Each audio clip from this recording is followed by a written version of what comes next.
Kia ora, kia ora, kia ora. Or as they say in Okinawa, mensore, mensore, mensore. Greetings, my name is Paul Bennett. Welcome to Baha'i On Air. And if you're wondering why I mentioned Okinawa, it's because that's where I am. I'm here in Okinawa, and we're standing before this lovely castle, a very ancient castle of the Ryukyu Kingdom, called Shurijo.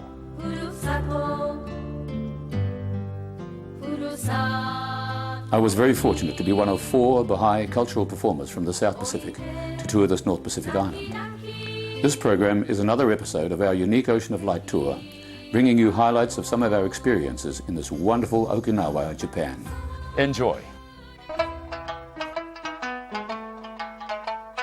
Besides being a cultural exchange, this journey gave us the opportunity to bring the Baha'i message of peace and unity to Okinawa. The Baha'i Faith is the fastest growing independent world religion.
I think it is about time I tell you more about these tropical islands of Okinawa.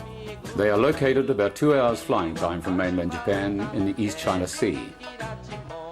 Okinawa has a unique history and culture.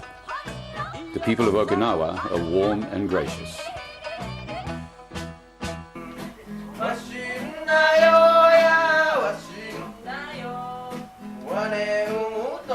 Mitsune Kinjo, one of the organizers of the tour, and her brother Tachi serenaded us one evening.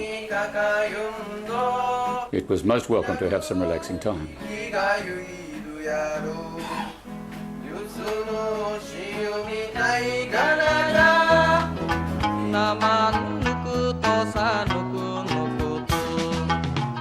The rest prepared us for the next day when we went north to their home, which is located on a small offshore island called Sesiku.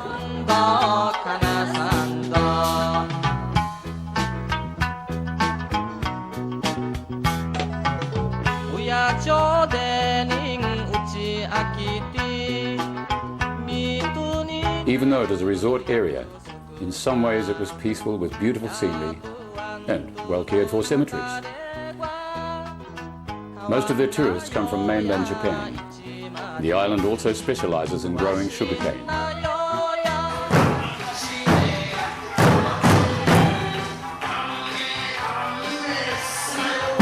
That evening, Mitsune arranged for us to perform and have a cultural exchange with one of the local Asa groups from a town called Motoru. Asa is one of the most popular and famous Okinawan folk dances.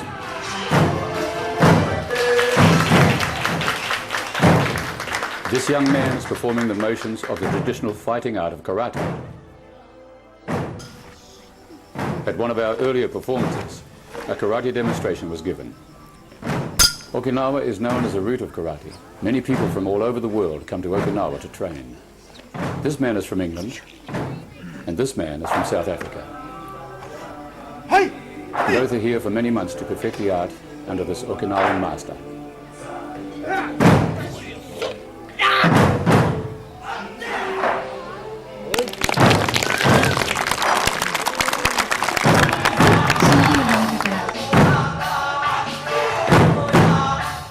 The young ones are not only learning performing arts, they are absorbing cultural identity.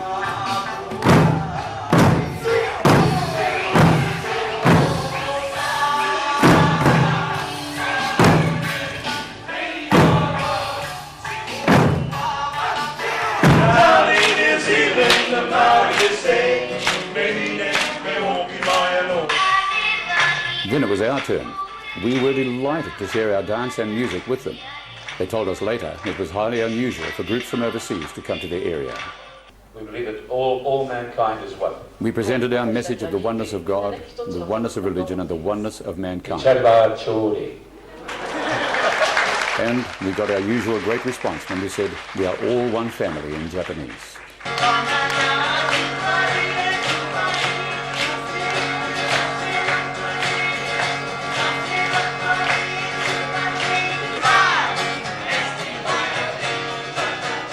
Everywhere we went, people enjoyed joining Harold for his action numbers.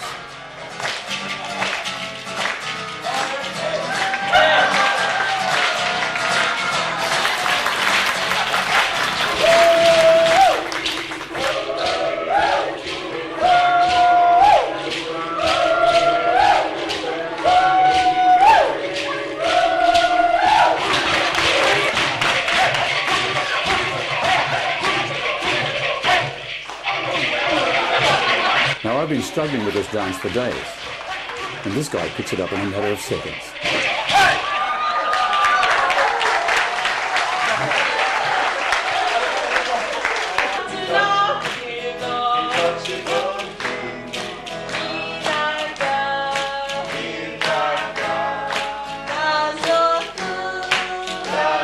Earlier in the evening, our documentary maker Ken Zenke filmed paintings on the seawall across the street from where we were to perform. The view in the background reminded me of Auckland Harbour with the volcano Rangitoto. The colourful images expressed the need for peace and unity.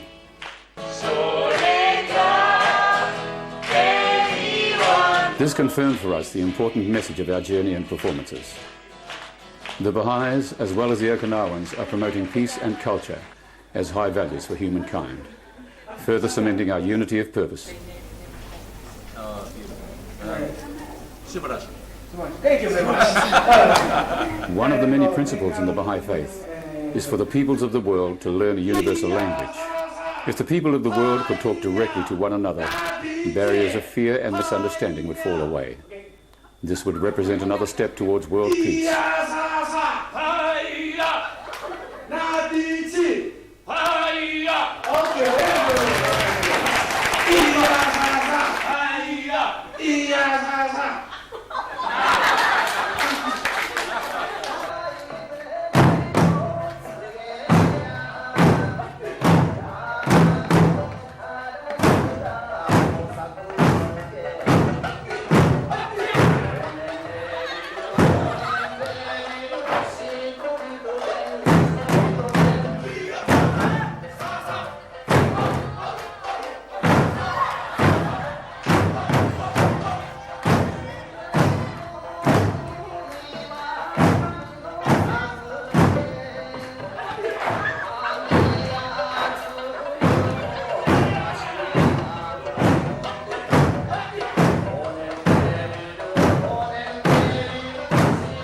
One of the hits of our evening was a furry dragon. A spirit of love and unity carried on throughout the evening.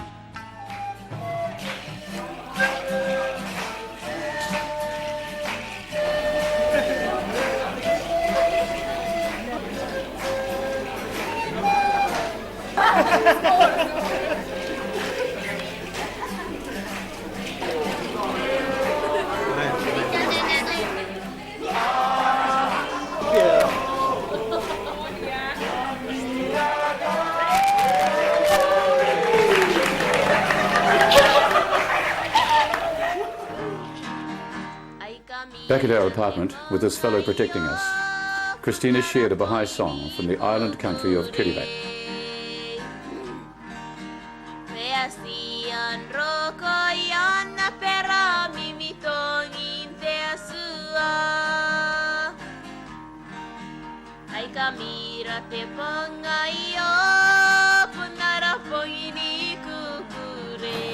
Water, flowing waters of thy good pleasure, and cause it before the revelations of thy divine assurance to yield such fruits as thou desirest. O Lord, unite and bind together the hearts, joining. Prayer is part of all the major religions and is one of the threads that unify them. For Baha'is, reciting holy words revealed by Baha'u'llah, our prophet founder, represents an important part of our daily life. To do what pleaseth thee, thou art verily the most exalted, the all glorious, the all highest. すべてが彼に従うものであります。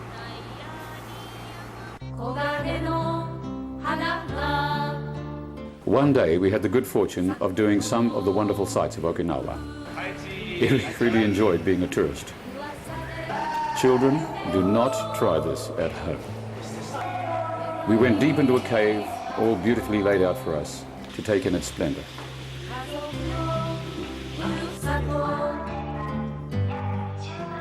Stalactites and stalagmites everywhere. Now let me think. The stalagmites hang from the ceiling. No, wait a minute. The stalactites hang for... forget it.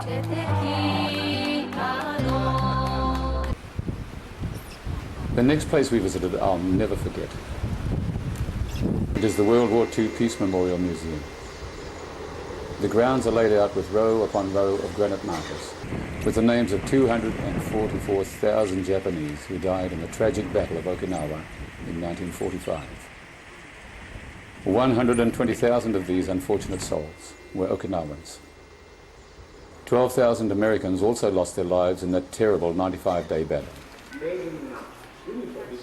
The museum has the usual displays of the ugliness of war, but it is also unique in the sense that it exhibits the stories of survivors who actually experienced the horrific ordeals as helpless civilians caught between warring armies.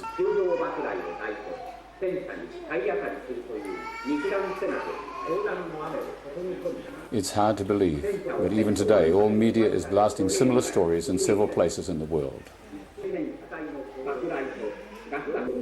Many of the Japanese soldiers who weren't killed by fire and steel committed suicide rather than surrender. Here in Okinawa, going through the memorials and the names gives a feeling of extreme discomfort. So many people being killed, innocent people being killed, children, women and men without their choices. They're being forced, and it would have been an extremely difficult situation for them to come out of. To feel those experiences is really sad. What the people here really want is peace. They've come to the conclusion that any form of military activities or war will not bring peace. And that is a viewpoint that a lot of locals that I've met have expressed very strongly, and rightly so too, because of the experiences that they've had during the Second World War. The apex of the park is located at a spot where hundreds died in fierce battles on land, sea and air.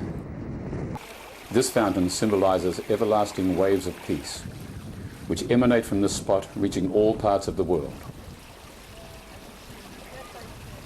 Another lasting memorial was called the Cornerstone of Peace. We were all deeply moved by this place. We know world peace will come as humankind grows out of its spiritual immaturity. We pray that we will continue to do our part to help bring it about.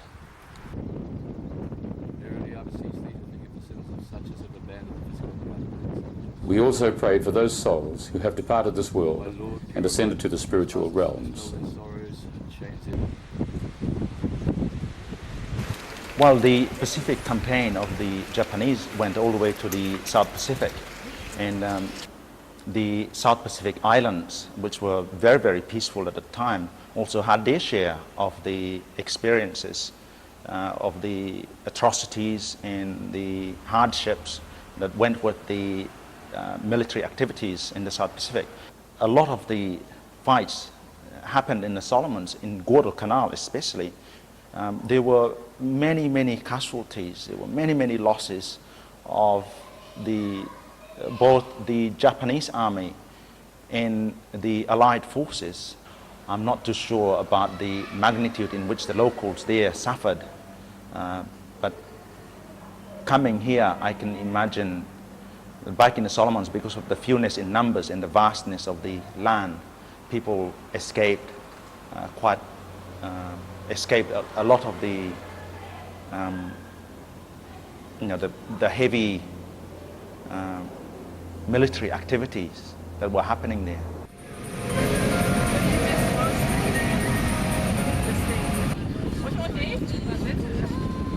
Our Okinawan friends took us to another battle site and another memorial called the Himiyuri Peace Museum, named after a girls' high school.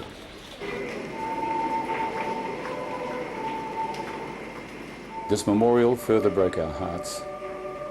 Here the Japanese military had ordered 222 students and 18 staff to train as nurses and forced them to serve in the battlefield.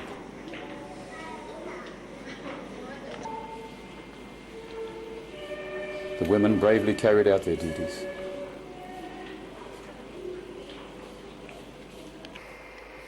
When the Japanese forces were being beaten, they issued orders for the nurses unit to disband in the midst of heavy fighting. The women were ordered not to surrender and had to fend for themselves. 219 students and teachers died, many of them committing suicide in this cave. I can see that they were having tears. There were tears coming in their eyes. I was feeling it within myself too, just seeing the cave that they were in. They were hiding from the enemy. The Japanese told them that the Americans were the enemy, and they were so scared of that one. And they themselves believed that the Americans were enemy, but they were also very scared of the Japanese army as well. And so given that situation, they really didn't have any choice. As the war went on, a lot of the Okinawans, the locals, and the women, the teenage girls and families, they committed suicide because of that kind of thinking, that kind of mentality. And it was really sad how the propaganda worked during that time. In the writings, Baha'u'llah stated that peace is not only possible, but it is inevitable. And that is a very exciting viewpoint, a very exciting concept to grasp. And through us intermingling together with the friends, which we were once were enemies, through the ravages of war and through lack of knowledge, here we are intermingling. And hopefully this whole process will become a snowball effect and will start to generate this mystical mutual relationship between the islands of the South Pacific and the North Pacific. And through this linkage, more understanding will happen and more endeavors will come out in working towards peace. Mankind is one. We are here in Okinawa some 55 years after the Second World War and the ravages of that war. This group, which comprises of people from New Zealand, Paul Bennett from New Zealand and Ken Zemke from New Zealand, Christina Ruru from Kiribati, but she lives in Solomon Islands, and myself from Solomon Islands. Here we are intermingling with the friends from Okinawa and also Japan, and one could see the irony of the war materializing into something more peaceful and very joyous. We were once enemies, so as to speak, and here we are intermingling and really promoting peace. We are all united in our thoughts, and through these exchanges then we have more knowledge about one another's cultures, about one another's beliefs, about one another's hopes and fears, and this will eliminate the ignorance which leads to more conflict. And through these mutual interactions, which is done with the spirit of love and true fellowship and friendship, out from this, true love will come out and unity will come out, which will then lend an impetus into achieving world peace.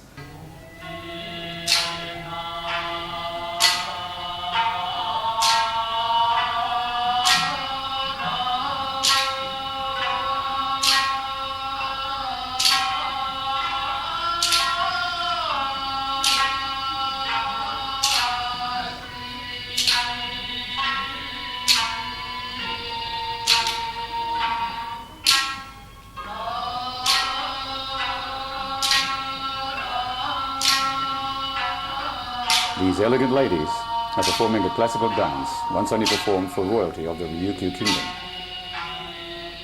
Now we commoners get to enjoy the graceful performances.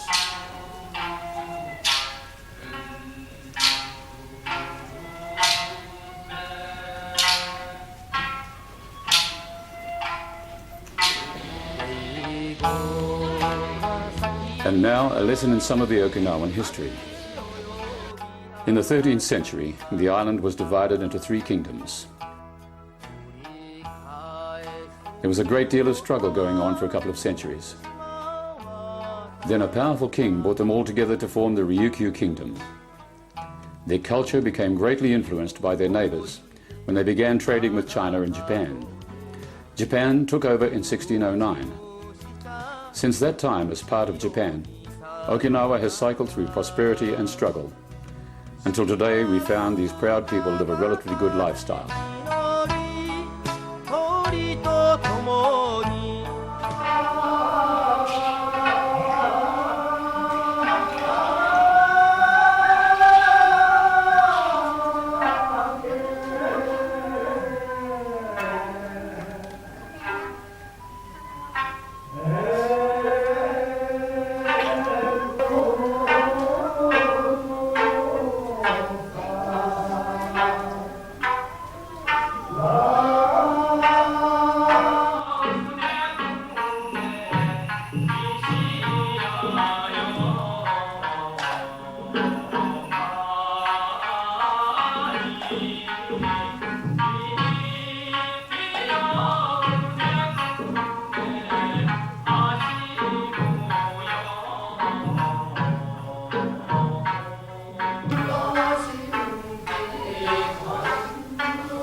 Today, the traditional performing arts are kept alive by community groups like this one. Many of the old folk dances are mastered in small groups throughout the island territory.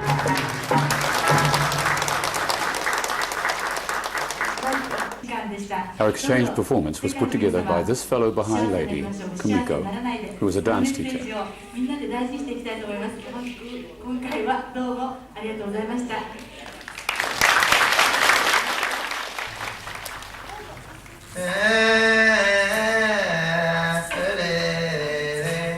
Our portion of the program started with Eric chanting a Solomon Island invocation called the Chama.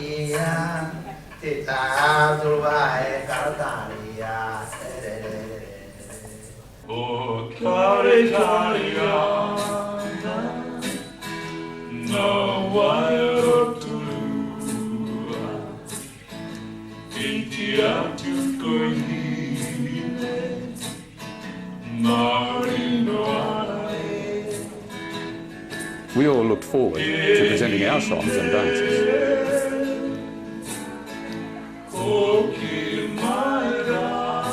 Our presentations were not as refined as theirs, but we gave an understanding of our South Pacific culture with smiles, laughter, and audience participation.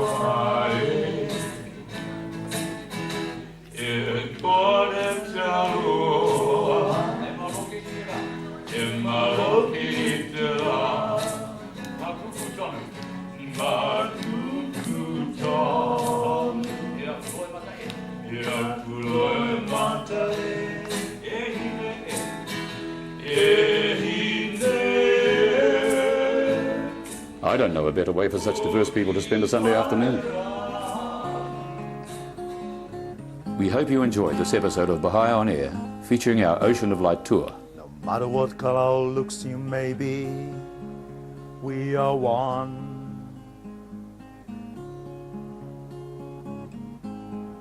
If we ain't open to one another in religion, culture, race, and color, we will die in heart, spirit, and mind, like the dinosaur a billion years ago. Well, I like the dinosaur.